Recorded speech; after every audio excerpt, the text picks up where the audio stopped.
Hello students, myself Preeti Gupta from Ambe International School, Nayagaon, Kota. Today I am going to start chapter 9, Early Humans.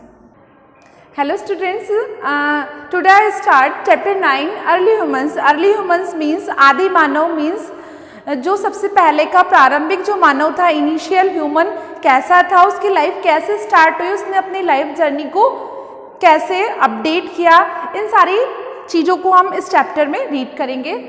Concept mapping, introduction, life of early humans. Second is the Stone Age, use of stones to make tools and weapons.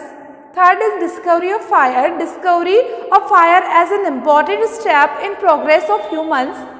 Fourth is human settlements, development of early humans from hunter-gatherers to producers, domestication of animals, formation of human settlement of villages.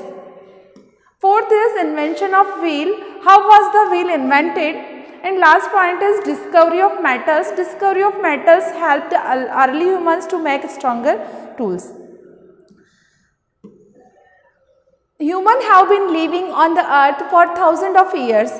As you know कि जो मनुष्य है वह thousands of years ago से अर्थ पर रह रहा है. Could you imagine the life of humans without the present day facility? क्या आप इमेजिन कर सकते हैं कि प्रेजेंट डे में जो फैसिलिटी है उन फैसिलिटीज़ के बिना ह्यूमन की लाइफ कैसी होगी? 1000 years of ago उसकी लाइफ कैसी होगी? The life of humans in early times was very different from what we see now. जो हम आज की लाइफ देखते हैं अपनी और उसको यदि उस लाइफ से कंपेयर करते हैं तो वह बहुत ही डिफरेंट थी. At that time उस समय there was no electricity, उस समय इलेक्ट्रिसिटी नहीं थी, and no means of transport के साधन भी नहीं थे, एंड नो टेक्नोलॉजी और टेक्नोलॉजी भी नहीं थी, जैसे कि टेलीविज़न की टेक्नोलॉजी, फ़ोन की टेक्नोलॉजी और जितने भी हम टेक्नोलॉजी देखते हैं आज के ज़माने में वो सारे टेक्नोलॉजी उस समय में नहीं थी. Early humans lived in cave and ate the food that they collected from forest. उस समय का जो मनुष्य था वह गुफाओं में रहता था और अपने आसपास से जो फूड कलेक्ट करता था, चाहे वो जो भी हो, फॉरेस्ट से जो भी मिल जाता था, पत्तियाँ, फ्रूट्स, जानवरों का फ्लेश जो भी उन्हें मिलता था वही अपने फूड के रूप में वो ले लेते थे. It was a hard life, means उनकी जो लाइफ थी वह काफ़ी हार्ड थी, बहुत ही डिफ़िकल्टीज थी उनकी लाइफ में. We come to know about early humans through cave paintings, old object and research by scientist. और यह सब हमें कैसे पता चला?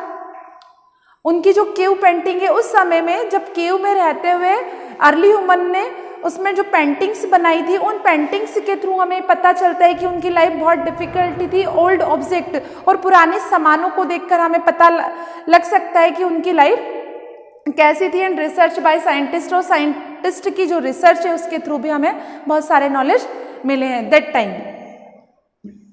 Now we read about stone age. जो सबसे पहले की एज थी उसको साइंटिस्ट ने नाम दिया है the stone age. Early human we are hunter gathers.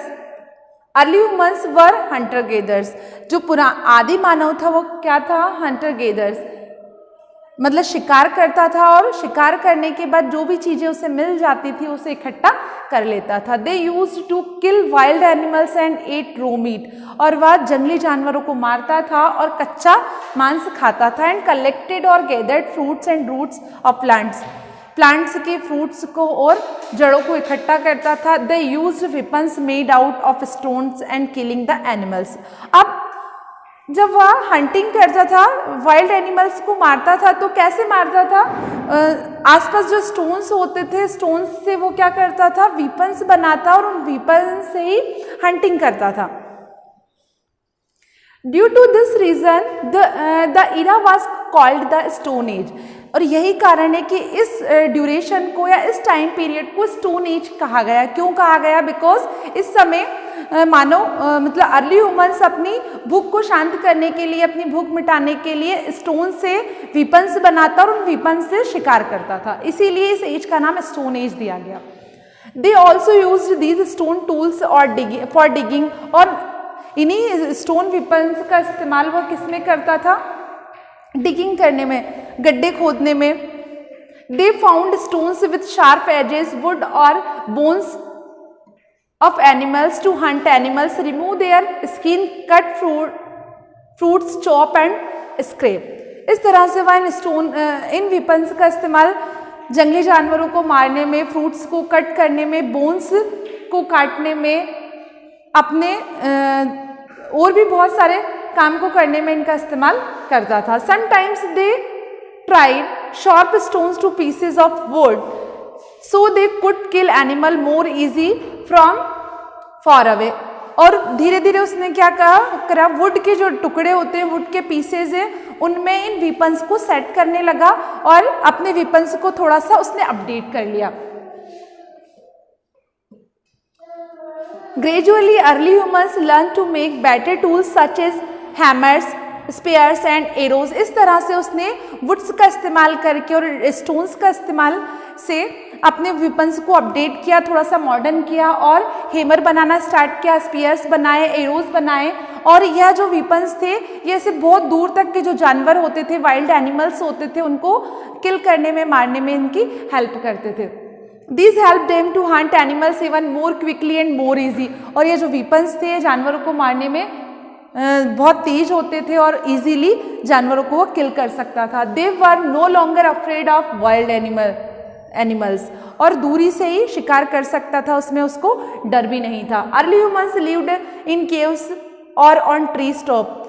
इस तरह से in this paragraph we read about कि जो अर्ली ह्यूमंस था वो केव्स में रहता था और या फिर ट्रीज के टॉप में रहता था. They died not stay in one place, वह वन प्लेस पे कभी नहीं रहता था. एंड केप्ट मूविंग अराउंड, वह हमेशा इधर उधर घूमता रहता था. Therefore they were called nomads, इसीलिए उन्हें नोमैड्स भी कहा जाता था. वह ह्यूमंस जो एक जगह पर स्थिर नहीं रहते, एक जगह पर नहीं रहते, उन्हें नोमैड्स कहा जाता है. They wore leaves, trees, barks and animal skin to cover their bodies. वह अपनी बॉडी को कवर करने के लिए पत्तियों का इस्तेमाल करता था. पेड़ की बार्क्स मीन्स पेड़ की जो छाल होती थी उसका इस्तेमाल करता था. एनिमल की स्किन को निकाल कर वह एज ए क्लॉथ पहनता था. And protect them self from heat and cold, और इस तरह से वह अपने आप को हीट और कोल्ड से बचाता था.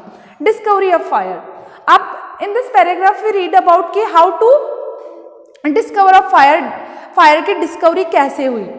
We can only guess how early humans might have discovered fire. हम केवल गेस कर सकते हैं कि अर्ली ह्यूमन ने फायर की डिस्कवरी कैसे की, खोज कैसे की. परहैप्स, परंतु शायद they saw wild fires in the forest, they must have been afraid of it and even notice that wild animals were also afraid of it. उसने देखा होगा कि जंगलों में आग लग जाती है और उस आग लगने के कारण वह डरा होगा और उस आग से जंगली जानवर भी डरे होंगे. They probably discovered how to create fire, और इसी से उसके दिमाग में कंसेप्ट आया होगा कि हम किस तरह से फायर को क्रिएट कर सकते हैं. By accident while rubbing to pieces of stone together. उसके दिमाग में आइडिया आया कि किस तरह से हम दो पत्थर के पीसेस को आपस में रबिंग करके, रगड़ के स्पार्क प्रोड्यूस कर सकते हैं. Spark produce by rubbing stones creates a fire if it falls on dry leaves.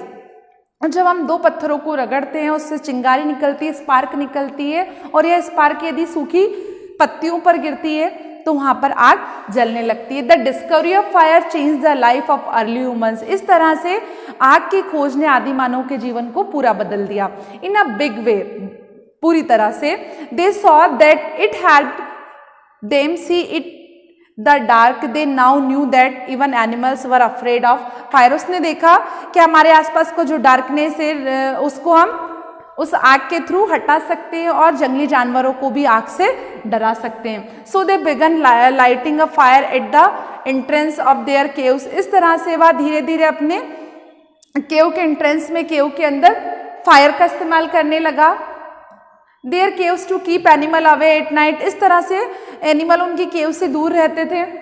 They also so how it kept them warm at night. और उसको ये पता चला कि आग के थ्रू हम अपने आसपास के एनवायरमेंट को गर्म रख सकते हैं, जो कि हमें ठंड से बचाता है. Gradually they discovered that fire could be used to cook food too. इस तरह से धीरे धीरे उसने आग में खाना पकाना सीखा. Perhaps a piece of animal flesh fell into the fire and got roasted.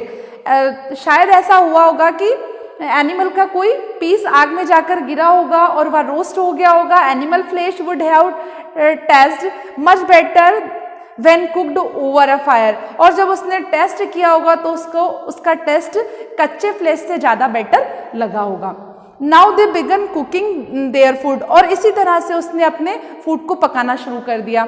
Due to these developments the discovery of fire is considered to be an important step in the progress of humans. इस तरह से हम ये मान सकते हैं कि जो फायर की डिस्कवरी है वह उसने अर्ली ह्यूमन की लाइफ को पूरी तरह से चेंज कर दिया और उसको एक प्रोग्रेसिव वे पर लेकर आई.